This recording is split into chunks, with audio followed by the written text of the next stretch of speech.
On Daf 36 of Eruvin, we deal with a concept called brera, which in English would be translated, I suppose, as retroactive designation.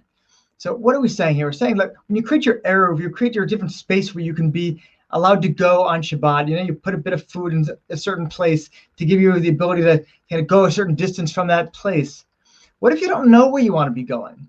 What if you want to be, you're not certain either that there are people who are going to be coming in. There's a couple different examples. People are coming in like an enemy army and you want to be able to run from them. Or on the flip side, you heard there's a rabbi coming who's going to be giving a lecture, but you don't know which of the surrounding areas he's going to be going to.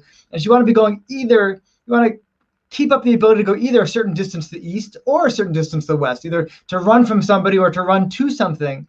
So there's this question, well, maybe you can take and set up two different things and say, well, if this person I want to see is coming in from the east, well, then I'll go that direction. And that will be retroactively, that will be the Eruv I set up. And if they come in from the west, then I'll use the other one, and retroactively, that will be the one that I intended.